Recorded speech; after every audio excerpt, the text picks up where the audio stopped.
Bueno, hoy estaba viendo, mientras los esperaba a ustedes, un documental que a lo mejor ustedes conocen que se llama Entre las nubes blancas. ¿Lo No, conocen? no lo conocen. No. Voy a mandar el link porque realmente es muy interesante. Es acerca de me parece un yankee, un muchacho joven que en algún momento de su vida compra un libro de poesía Zen de la dinastía Tang usado en una librería de California y queda fascinado por el Zen. Y el documental es cuando él decide ir finalmente a China a entrevistar y a aprender con aquellos maestros dentro de esa tradición que estaban más ligados a la poesía del Zen.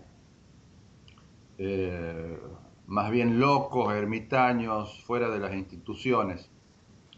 Y entonces se mete en las montañas y el documental él se queda ahí, está con un maestro, eh, creo que dijo 5 o 6 años que estaba ahí viviendo en esa montaña. Pequeños templitos con 3, 4, 5 personas conectados en la distancia entre sí, pero sin ningún tipo de estructura institucional.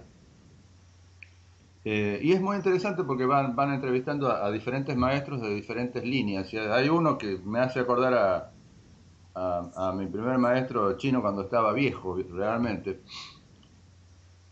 Y bueno, se los voy a mandar el link ese porque es muy lindo el documental.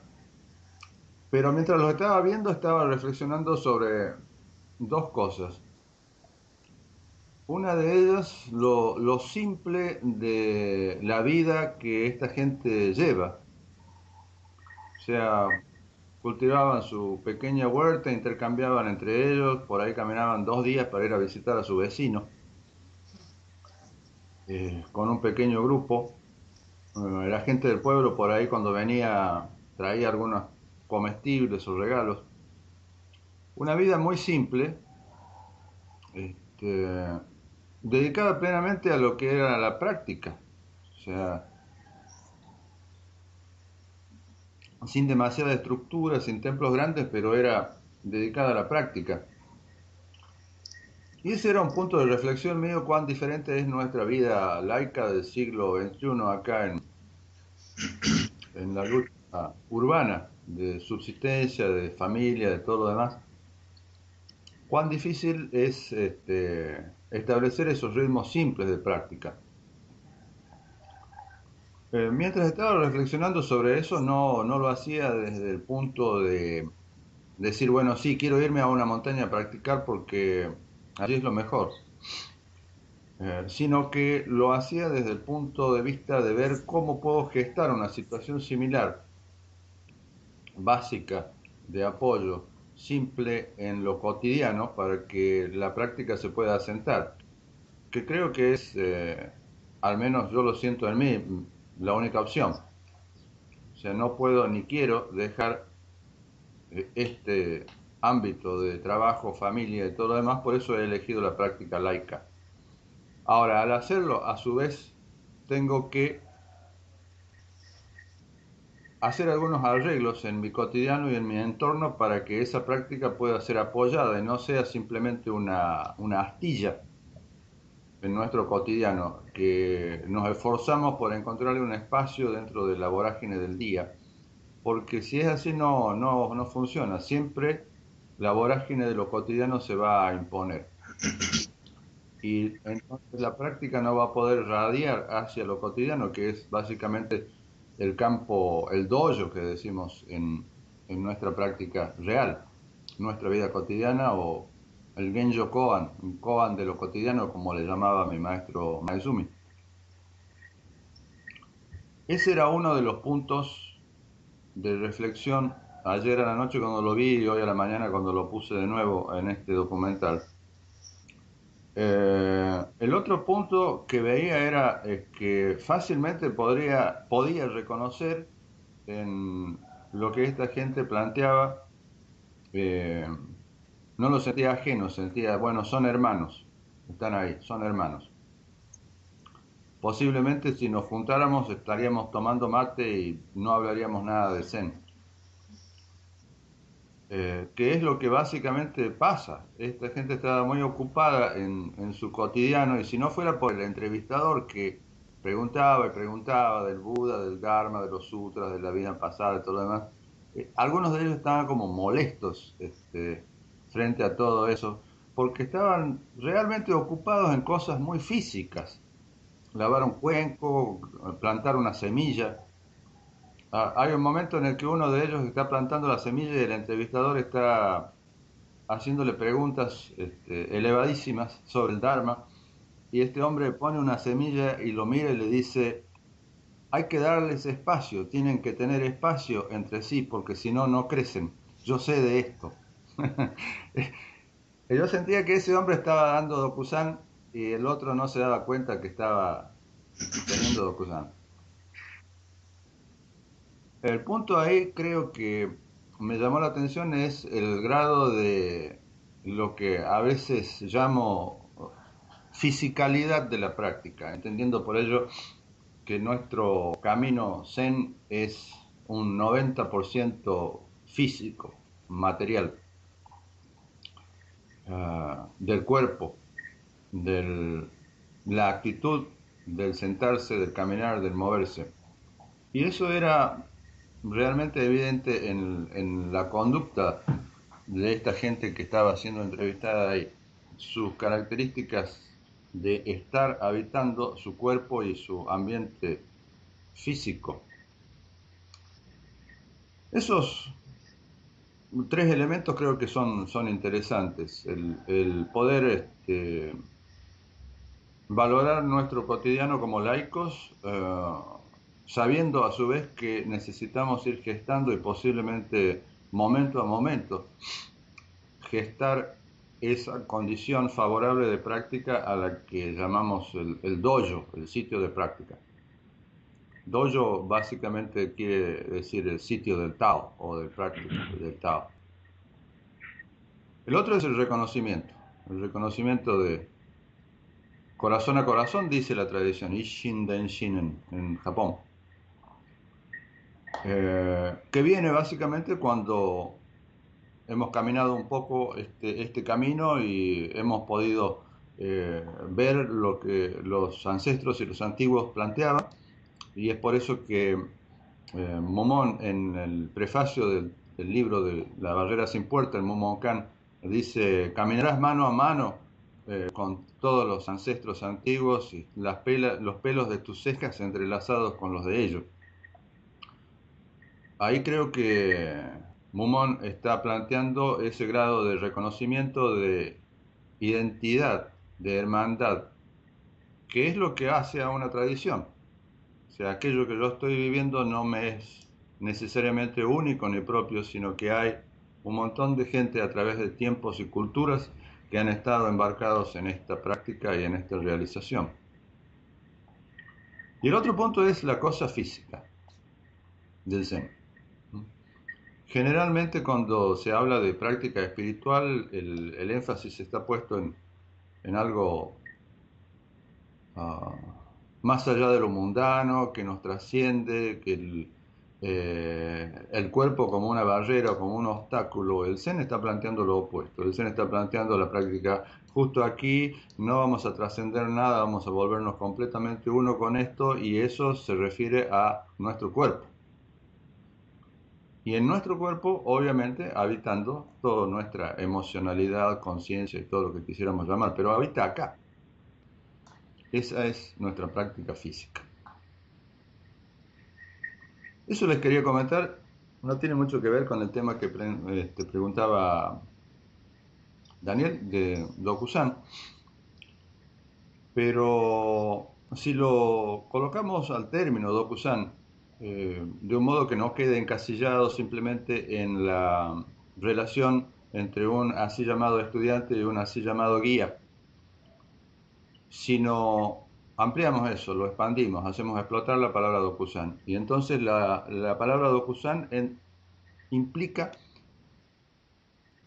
toda aquella interacción que existe con el Tao, que puede estar dada en la persona de un guía, para el guía está dada en la persona del estudiante, si es que el guía merece el nombre de tal.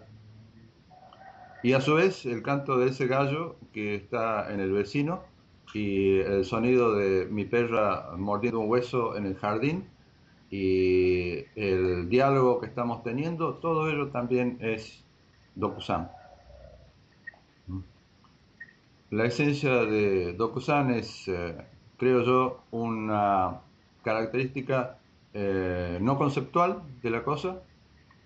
En la medida de lo posible presentamos el cuerpo, presentamos los hechos lo más desnudos posibles, los hechos vivos, sin darle vuelta a demasiada idea o intelectualidad, lo cual implica que a veces es importante una práctica previa a Dokusan, un Dokusan con nosotros mismos y con nuestro cuerpo en el cual vamos dejando caer todo lo que es el frondoso ropaje de nuestros conceptos hasta que podemos aferrar ese hecho vivo que es aquello que tengo como pregunta o como experiencia para presentar y compartir del modo más concreto posible. Eso a su vez posibilita que el que está del otro lado pueda presentar o responder del mismo modo, con la vivencia y no con un concepto acerca de la vivencia. Obviamente, como siempre digo, todo es bienvenido y si esa práctica previa no ha dado efecto y todavía estamos este, metidos en una maraña de conceptos y pensamientos, bueno, eso también es el hecho vivo y eso es lo que llevamos a Dokusan. El otro aspecto de Dokusan tiene que ver con reconocer que existe otros compañeros que también quieren pasar y por lo tanto quizás ahí también estuvo la presión en los templos antiguos cuando un guía tenía 1500 monjes para entrevistar. Todo esto en algún momento de la dinastía Tang y posteriores creció al modo en el que los templos eran muy numerosos, se generó toda una... Cuando empezó a crecer todo esto, los monasterios fueron demasiado grandes para mi gusto. O sea, cuando en función de una expansión se abandona este modo que estaba viendo en el documental de las nubes blancas y se pasan a generar las estructuras y los grandes monasterios y todo lo demás, y luego vienen las alianzas de los monasterios con los estados y con los poderes de turno y empieza toda la cosa a ir al revés de lo que debería ir.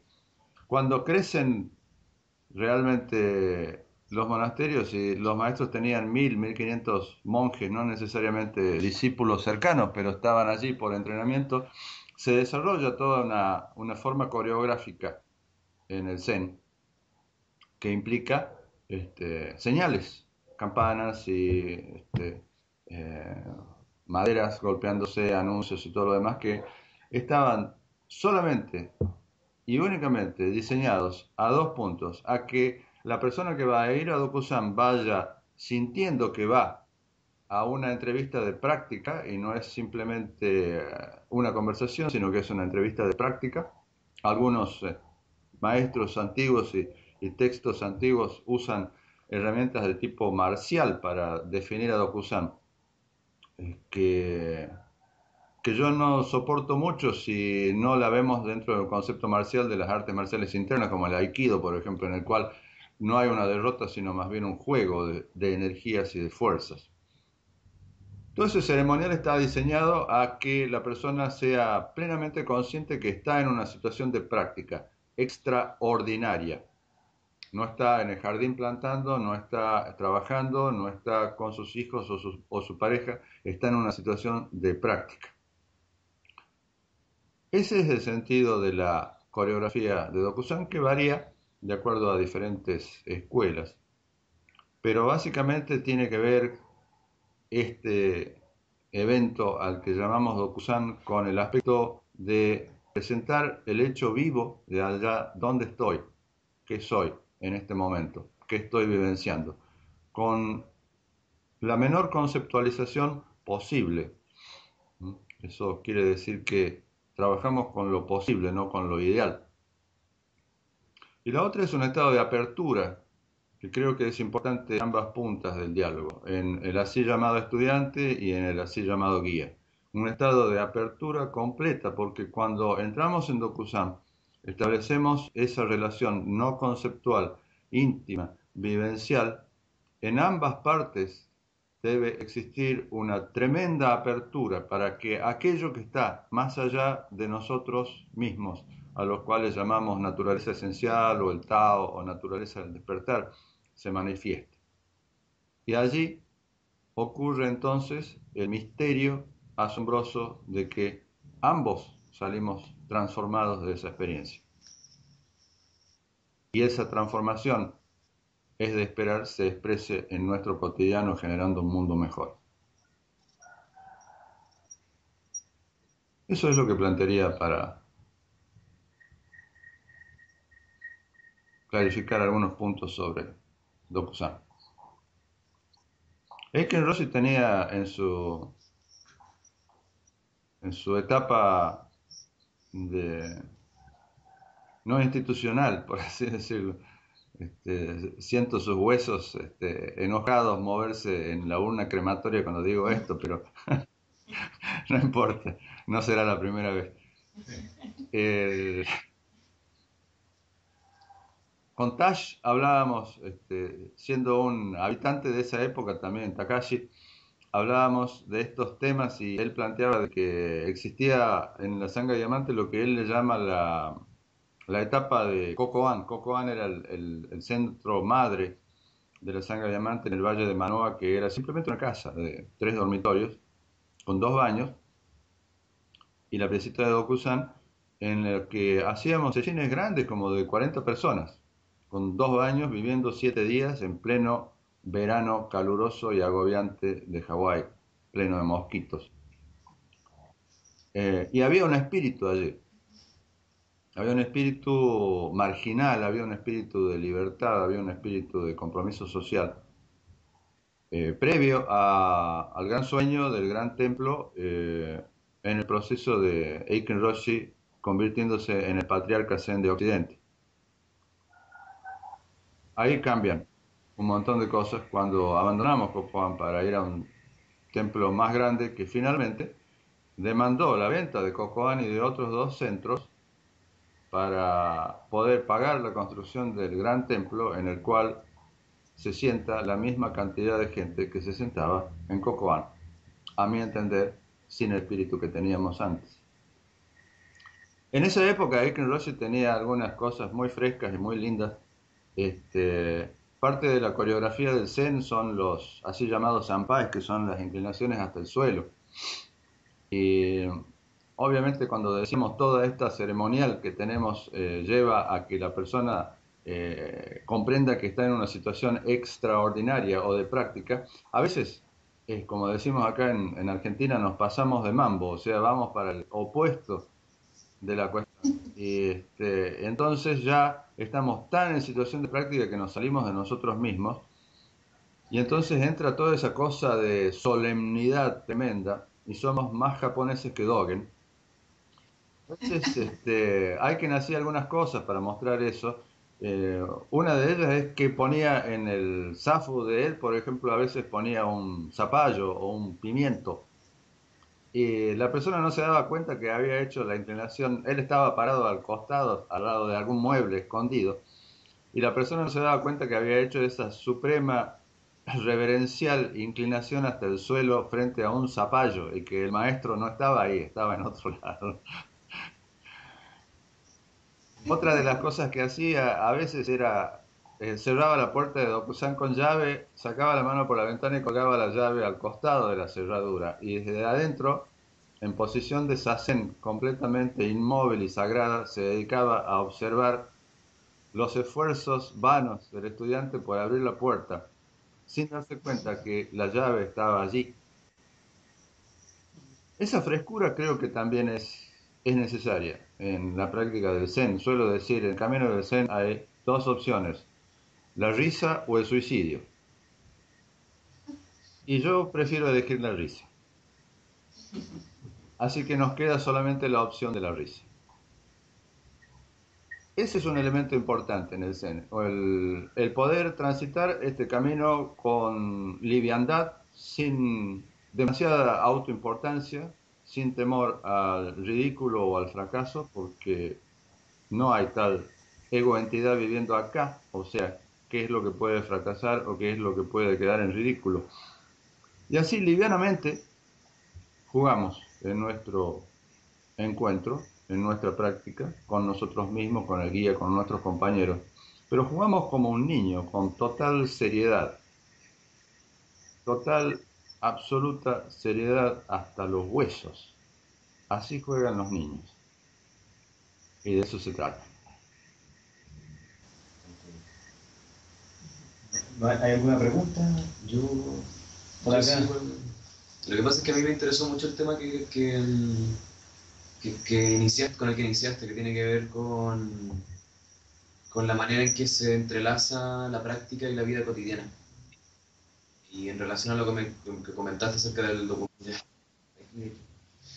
La pregunta tiene que ver con eso, que creo que es una pregunta súper abierta, es un tema como muy abierto y que a mí es algo que me ronda todos los días, pues. O sea, la manera en cómo lograr que la vida cotidiana no ahogue es un intento sincero de llevar una práctica que en general es súper, no sé si no sé si es contrapuesta, pero está súper poco validada en cierta medida y tiene muy pocos espacios para crecer o para darse. Eh, Más allá de lo que uno intencionadamente o mediante el esfuerzo no sé qué palabra darle, pero es que es un esfuerzo constante. Trate de mantener vivo. Entonces a mí lo que me gustaría de modo amplio es que pueda seguir comentando algo al respecto que me pueda dar más luces o ayudar. Sí, creo que la práctica no existe per se. La práctica es lo que nosotros hacemos de ella. En ese nosotros hacer de ella, la práctica a su vez nos hace. Y quizás el eje de la cuestión está en que generalmente cuando iniciamos un camino, cualquier camino de búsqueda, se, se inicia a través de la disconformidad de nuestra existencia o con uno mismo. Eh, John Holloway, el filósofo de los movimientos autónomos, en su libro, que lo recomiendo por otro lado, Cambiar el mundo sin tomar el poder, en el que él está hablando de política, pero yo siento que también habla de esas dinámicas internas en esa comunidad que somos nosotros mismos, en cada uno de nosotros. Él plantea que en el comienzo estaba el grito, dice, y el grito dice no. Y desde ese grito y desde ese no comenzamos la práctica, desde la inconformidad. Pero resulta que cuando comenzamos la práctica, lo que a veces nos estamos planteando, o quizás la mayor parte de las veces nos estamos planteando es, yo quiero que todo esto continúe nada más que mejor, pero no quiero alterar nada. O sea, no quiero alterar mi rutina de trabajo, no quiero alterar mi estrés, no quiero alterar mi necesidad de un nuevo auto, no quiero alterar nuevos créditos, no quiero alterar la lucha por un mejor puesto y todo lo demás. Todo eso no quiero cambiar. Quiero que todo esto que yo quiero y que quiero crecer y todo lo demás, bla, bla, bla, esté nada más que armónicamente a través de Sazen. Y la cosa no funciona así. La cosa no funciona así. Yo creo que en la medida que Sazen o el Zen va profundizándose, nuestras relaciones y nuestro entorno se va haciendo cada vez más simple, cada vez más sencillo. Y al ser cada vez más simple y cada vez más sencillo, tiene cada vez menos costo. Y no estoy hablando simplemente de costo material, eso sería fácil. Uno realmente se pone a trabajar duro, junta toda la plata necesaria y paga el costo necesario para tener espacio para hacer práctica, pero no estoy hablando de eso, estoy hablando de costos emocionales, costos relacionales, costos de ansiedades y de todo lo demás. La práctica, yo creo, necesariamente tiene que ir acompañada de una progresiva, no súbita, progresiva simplificación de nuestro cotidiano. En ese aspecto que en el Buda Dharma se llama la codicia, eh, suena muy crudo cuando decimos codicia, pero en realidad tiene muchos aspectos y la totalidad del sistema neoliberal capitalista se basa en eso. Trabaja sobre nuestra codicia. Y esa codicia se expresa a través de lo cotidiano, se expresa a través de nuestras ambiciones y se expresa a veces a través de nuestros anhelos de práctica también. Y ese es un punto que yo creo que hay que tener cuidado. Sí, sí, o sea, es que la pregunta evidentemente tiene que ver con lo que comentaste tú, pero lo que estaba yo pensando tiene que ver precisamente con eso que dices tú del concepto de cotidiano, que es el cotidiano en el que vivimos nosotros en particular, y que es un cotidiano que a veces es muy distinto.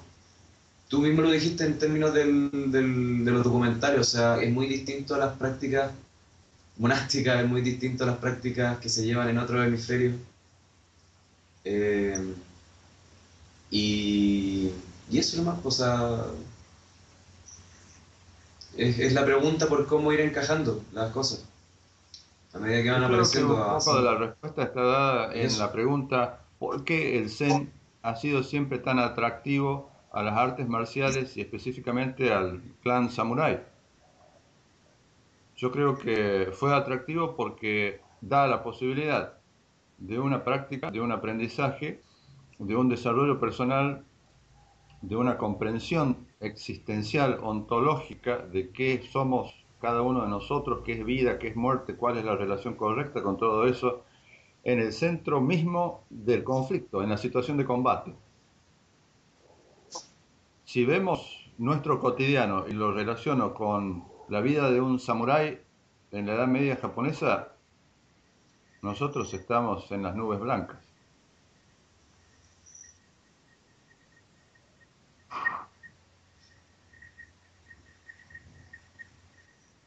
Y un samurái diría, ¿de qué me están hablando ustedes cuando dicen conflicto en lo cotidiano?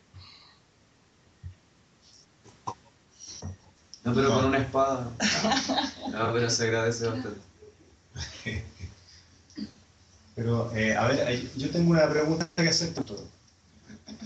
Es relacionado con el tema de, tú dijiste, de simplificar la vida.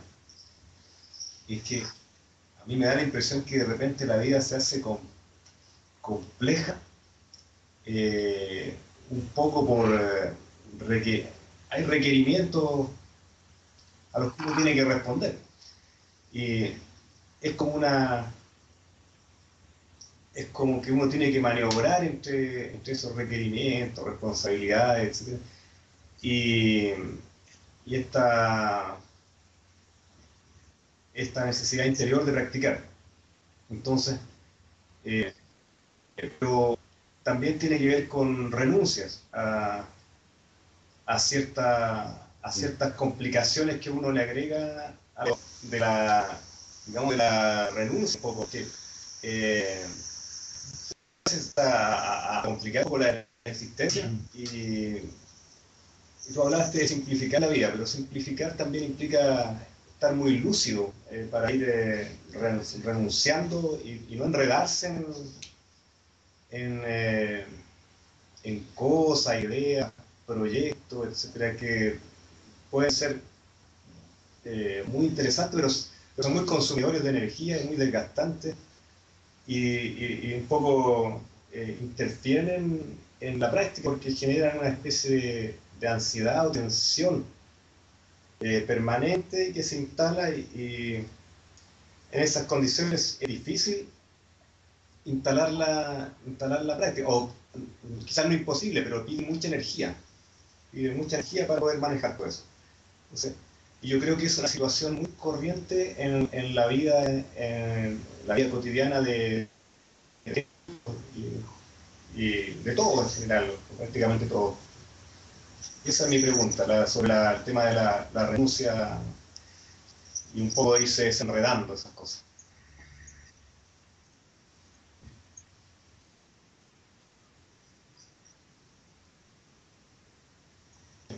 Sí, no sé si es una pregunta, creo que es una afirmación bastante concreta de lo que es. Creo que es así, creo que es así. Eh, la otra vez estaba hablando con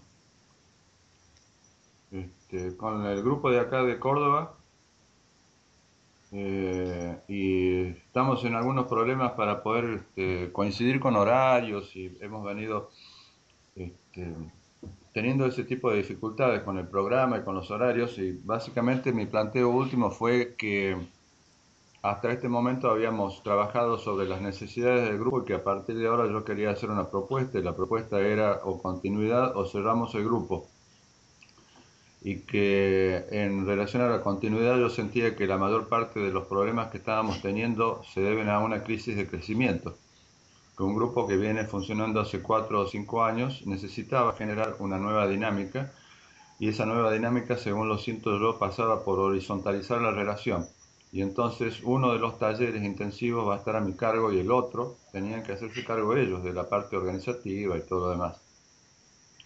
El sábado que viene tenemos el encuentro para definir eso, pero en función de todo esto que estábamos hablando, de los tiempos, de todo lo demás, yo le decía que tengo la experiencia bastante cotidiana, desafortunadamente, de pacientes míos eh, que durante un tiempo no los he visto y vuelven con algún diagnóstico terminal, alguna enfermedad de diagnóstico, no diría terminal, pero sí grave.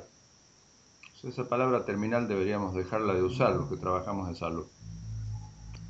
Alguna dolencia grave que fue diagnosticada, y en ese momento la persona toma decisiones importantes que tienen que ver con eso, con simplificar su vida. Está muy intrigado. Tenemos esa direccionalidad en el tiempo como si fuera algo que vamos a tener por siempre, como si fuéramos inmortales, hasta que en determinado momento tenemos esa clara percepción de que también existe un tiempo transversal, que es el ahora. Frente a esa línea existe un tiempo transversal.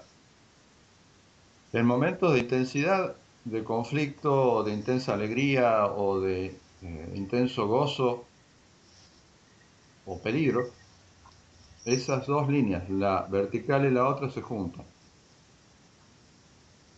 en nuestra conciencia. De hecho, están juntándose momento a momento, pero en nuestra conciencia se juntan en ese momento, y ahí surge esa energía de práctica que estos pacientes sin duda alguna sienten. Pero la pregunta es, ¿podemos hacerlo ahora?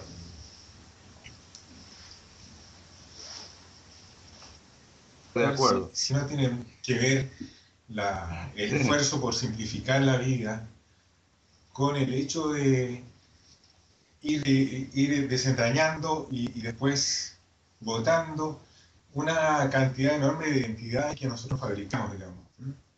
Entonces, por ejemplo, uno puede decir, bueno, yo soy, no sé, trabajo en tal cosa, y uno tiende a identificarse con la persona que trabaja, que no soy yo, sino que soy yo trabajando en tal lugar. O las distintas identidades que uno se construye y que le van generando las complejidades que le impiden a uno la práctica que necesita. Tal vez simplificación también pasa por Sí. desidentificarse, digamos, de la cantidad de roles que uno asume como naturales, porque no son naturales, son construidos. Sí. Es ahí donde Dogen dice, A ver, sí. todo este vasto universo es el verdadero cuerpo de cada uno de nosotros. Exacto. Entonces ahí la identidad está Así puesta es. en otro aspecto, Así no en el trabajador, sino en todo esto. es. Ahora, cuando empezaste a hablar, no quise Exactamente. interrumpirte, pero no hay un esfuerzo por simplificar la vida, el esfuerzo es por descomplejizarla. La vida es simple, así como es. Todo nuestro esfuerzo está puesto en hacerla compleja.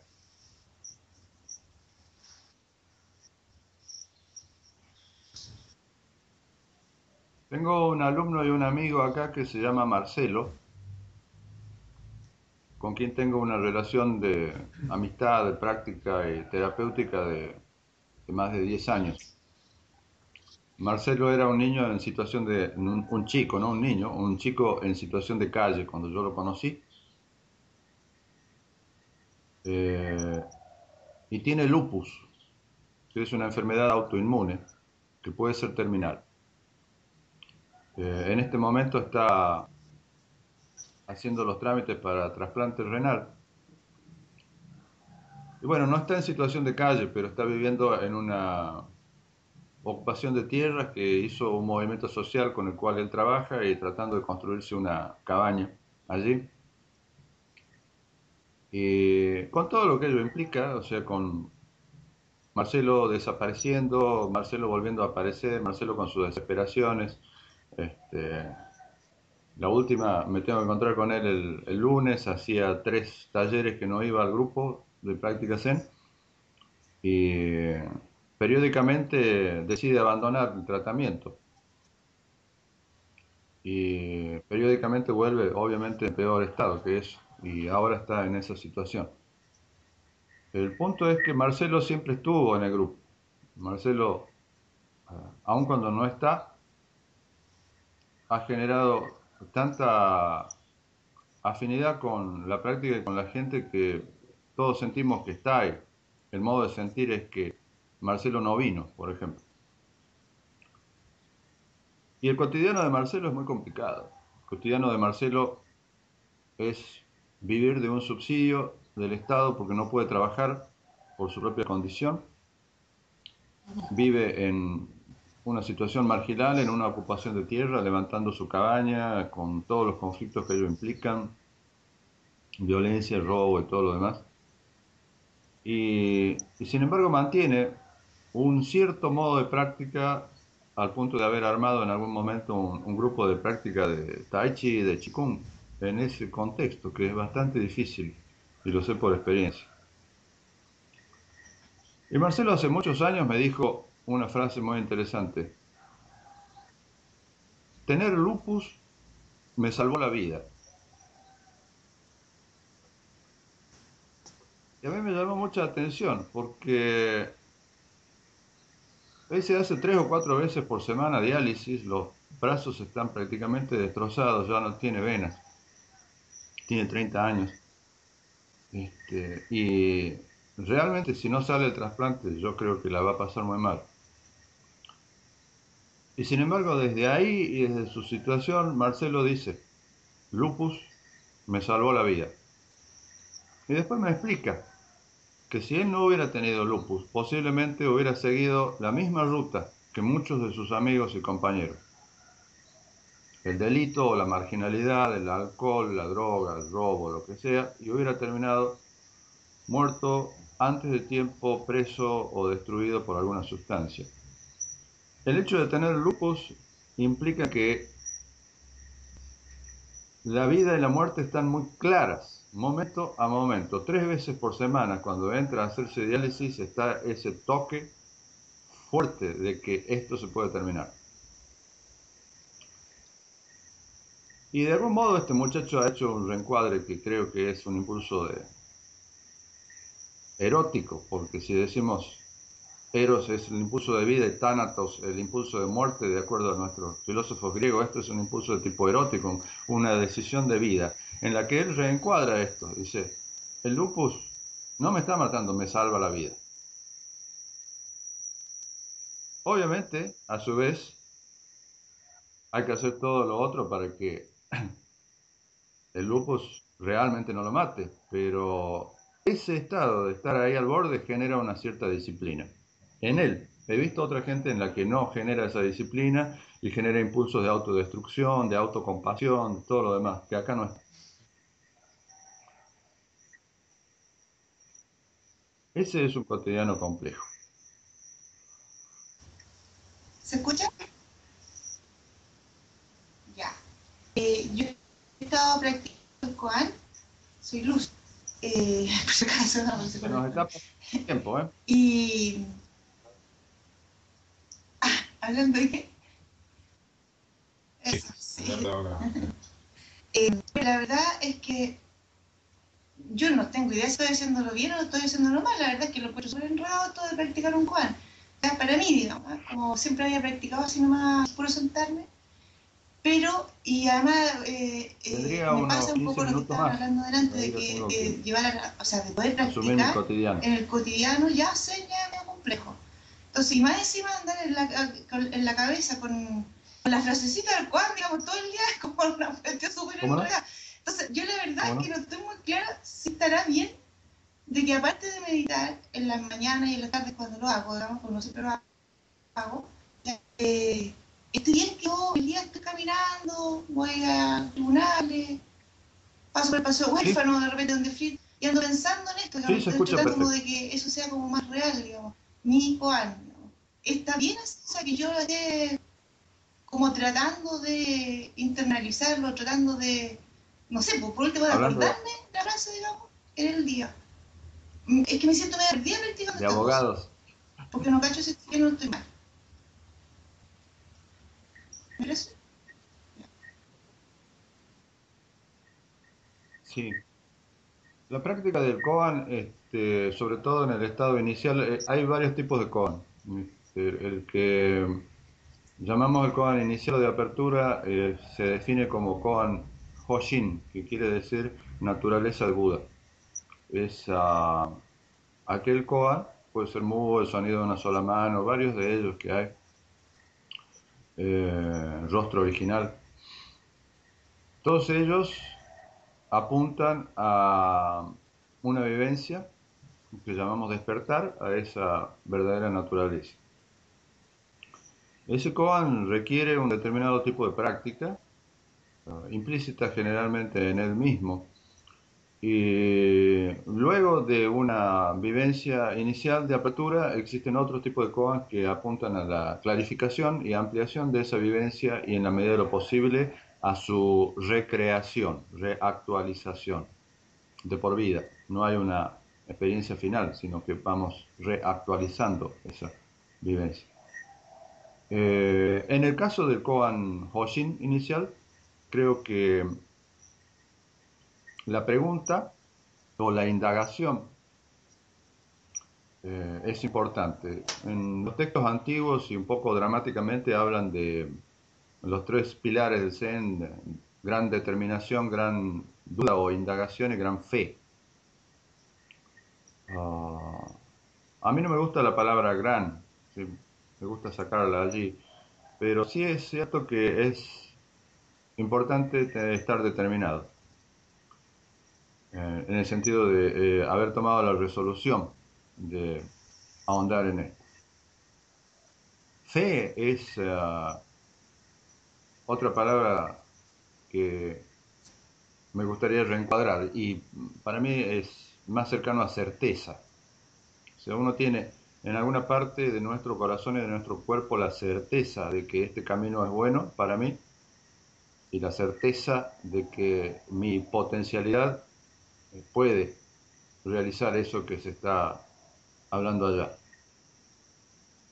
Y luego está el aspecto crucial, que es el esencial, el corazón de la práctica esta, que es indagación. En la indagación va involucrado nuestro cuerpo, o sea, uno no solamente piensa el caso o la historia, sino que lo respira, lo incorpora, lo lleva a cada una de las células de nuestro cuerpo. Hay allí un aspecto de atención y sensibilidad como unos trabajando allí. Y en eso yo creo que también tiene que ver el oír, y tiene que ver un cierto tipo de percepción hacia lo profundo, en el que no estoy lanzando la pregunta hacia mi conciencia, sino que estoy trayendo esa pregunta o ese caso desde mi conciencia hacia lo más profundo de uno mismo, hacia el origen de donde surge todo pensamiento, concepto, sensación o lo que sea.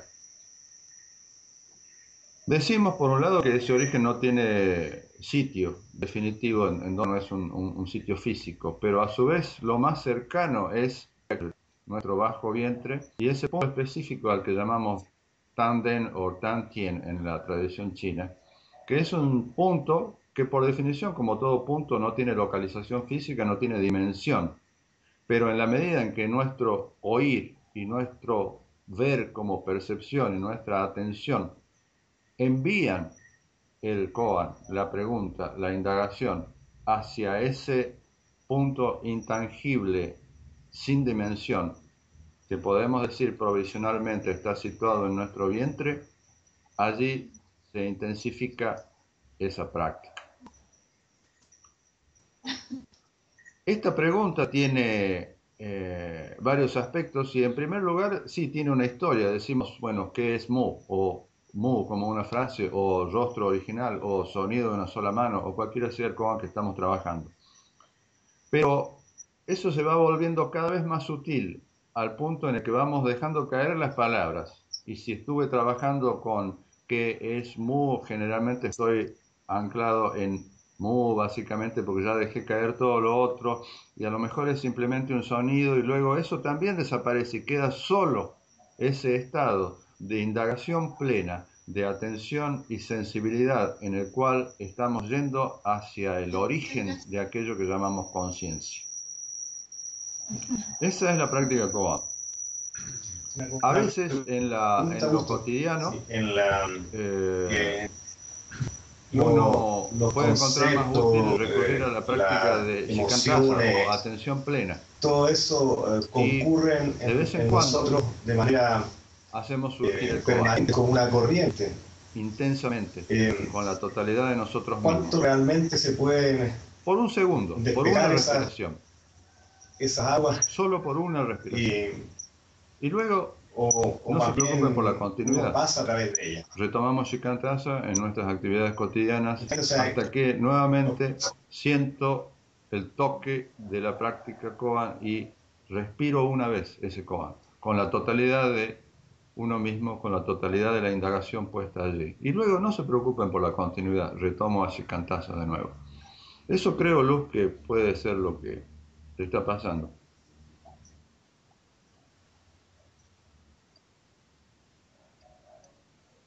El punto también es como en algún momento de esta charla dije, la práctica, nosotros hacemos a la práctica y la práctica nos hace a nosotros.